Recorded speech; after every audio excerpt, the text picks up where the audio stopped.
वंदे पुरुषोत्तम परम प्रेममय श्री श्री ठाकुर जी की वाणी। आलोचना प्रसंग प्रथम खंड से एकांश। 7 श्रावण 1347 मंगलवार 23 जुलाई 1940।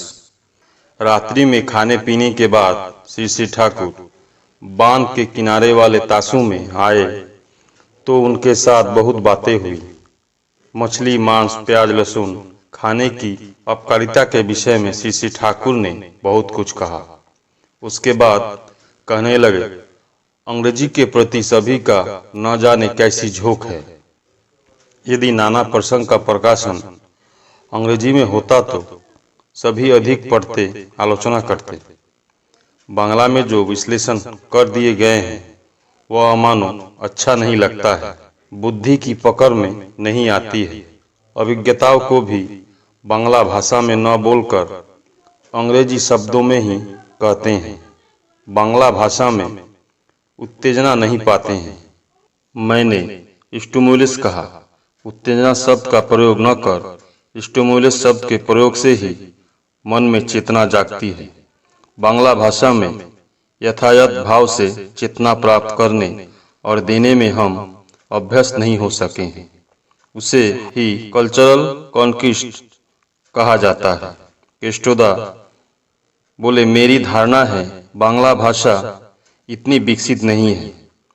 बहुत से सूक्ष्म और विचित्र बोध एवं भाव की चर्चा या परिचय बांग्ला भाषा में नहीं हुआ है। आपको सृजन प्रगति के विषय में कहते हुए अंग्रेजी के एक शब्द भी उद्भाषित करने की आवश्यकता नहीं हुई, किंतु बांग्ला में कितने शब्दों को उद्भावन करना पड़ा है। यह बात सत्य है कि आपने बांग्ला में जो दिया है वही अधिक यथायथ है। स्टिमुलस शब्द जितने फैक्ट और फेस है, उत्तेजना शब्द में वैसा नहीं है। उस समय अनुभूति के वर्णन, सृजन, प्रगति इत्यादि के विषय में चर्चा चली। श्री श्री ठाकुर, जहाँ तक कहा जा सकता है वहाँ तक मैंने कहा है, कुछ छोड़ा नहीं है। अब शायद वैसी नहीं कह सकता हूँ। सोचता हूँ कैसे मैंने कहा। केशोदा तो कहते हैं विज्ञान और धर्म मिश्रित हो गए हैं, कोई भेद नहीं है। इतना कहा है, बोध किया है, किंतु मुझे ऐसा प्रतीत ही नहीं हुआ कि कुछ बन गया है। मैं जैसा था वैसा हूँ। प्रफुल्ल, क्या आपको कुछ नया नहीं प्रतीत होता है? कुछ पाया है या ऐसे बने हैं? क्या ऐसा बोध नहीं होता है? श्री श्री ठाकुर, नहीं, कुछ भी नहीं, एक ही तरह लगता है।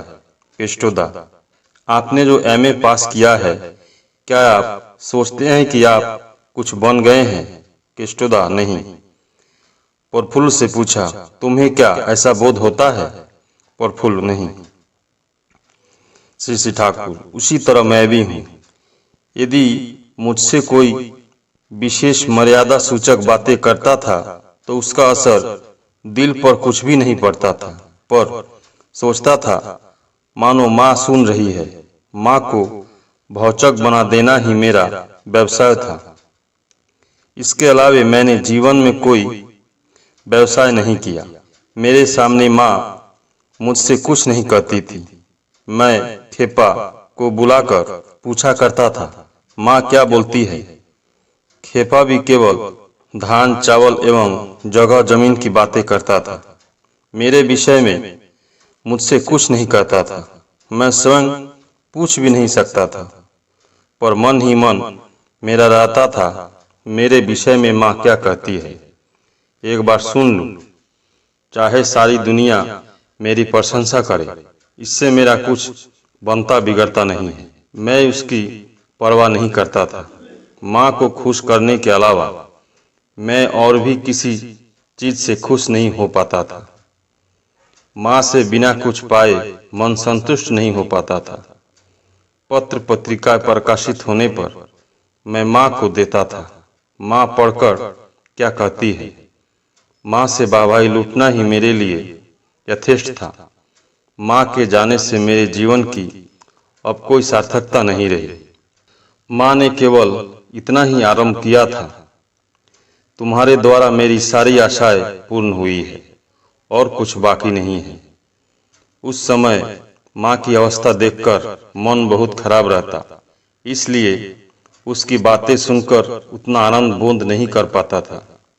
प्रफुल्लुदा, मन की अवस्था जब नाजुक हो जाती है तो हम अवश हो पड़ते हैं, काम काज नहीं कर पाते हैं। दोनों एक साथ कैसे चल सकता है श्री ठाकुर? एक साथ तो चलता ही है। मैंने तो ऐसा ही किया है और अभी भी कर रहा हूँ। प्रसंग क्रम में भावानी और अनुभूति वर्णन की तुलना करते हुए बोले, इन दो में अनुभूति का वर्णन ही अच्छा है, इसमें बोध अधिक है। मुग्धि भाव कम है, किंतु समाधि अवस्था में मुग्धि भाव अधिक है और बोध कम है। केष्टोदा से श्री ठाकुर बोले, मेरी बातों से यदि मनुष्य कुछ ज्ञान प्राप्त करता है तो उसका श्रेय आप ही का है। आपने ही सब कुछ मेरे अंदर से निकलवाया है। केष्टोदा से कथा प्रसंग। पुस्तक की शीघ्र छपवाने के लिए कहा। केष्टोदा ने पूछा, वेदाभ्यास किसे कहते हैं, क्या करना होगा? श्री ठाकुर, जैसे आपने मनुसंहिता पढ़ी है, मनुसंहिता की नीतियों को वर्तमान अवस्था में समाज में कैसे व्यवहार में लाया जाए, उनकी चिंता करते हैं और वैसे करते भी हैं। इसे ही कहते हैं वेदाभ्यास। वेदाभ्यास का अर्थ ऋग्वेद, यजुर्वेद इत्यादि सिर्फ पढ़ना नहीं है। वेद का अर्थ है लिपिबद्ध अभिज्ञता। वेदाभ्यास का अर्थ है उस अभिज्ञता को जानकर कार्य में लगाना, उसके बाद मिलाकर देखना। प्रफुल्ल, जाति अस्मरता में अद्रोह का स्थान कहाँ है?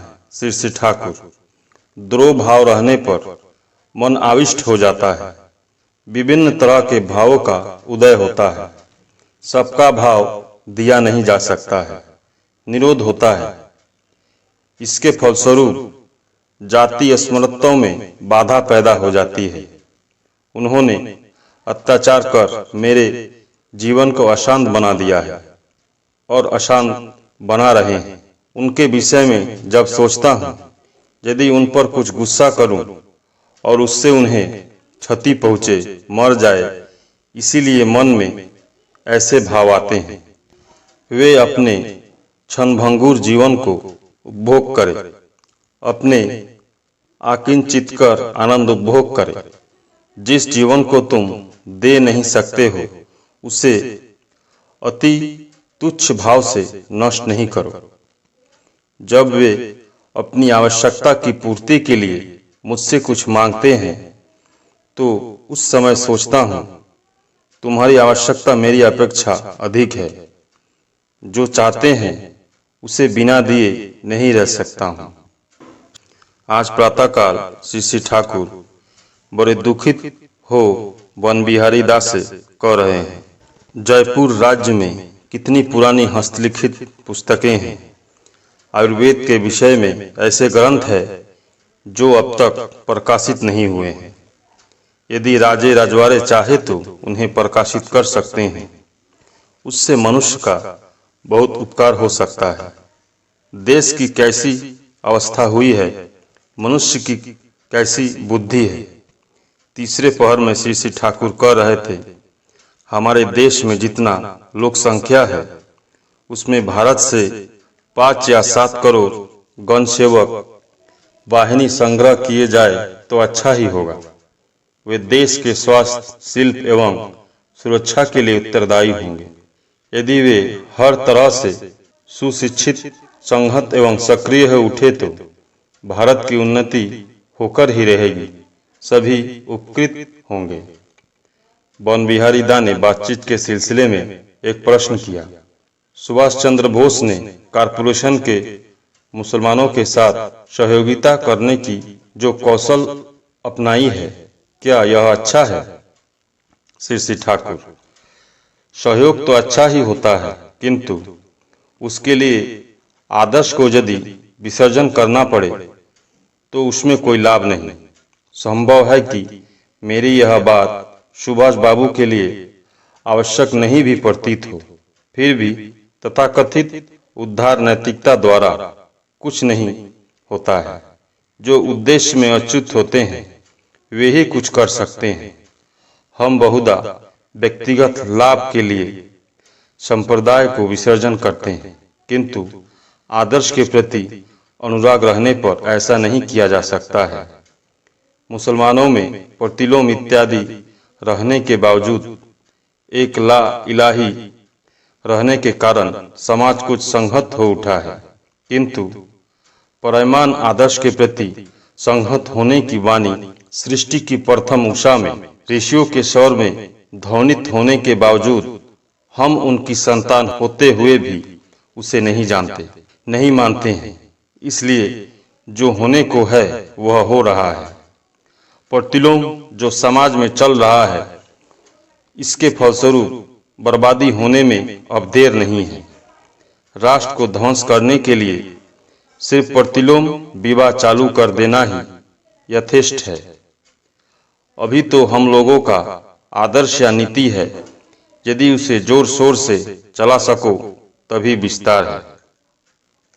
वन बिहारी दा ने अपने आप कहा, तो हमें स्वयं खूब अच्युत बनना होगा। हिंदू और मुसलमान कहने की कोई बात नहीं है, सभी को वास्तव में धर्मपरायण बनना होगा। श्री ठाकुर ने हंसते हुए कहा, तुम ठीक ही कह रहे हो। श्री ठाकुर ने सतीशदा से पूछा, क्या नए रजिस्टर में 25,000 सत्संगी नहीं हुए हैं? सतीशदा, उससे कहीं अधिक हुए हैं। श्री ठाकुर, तो शायद 1 लाख से अधिक मालूम पड़ता है। यदि ये सुव्यवस्थित होते तो कितना बड़ा काम हो जाता।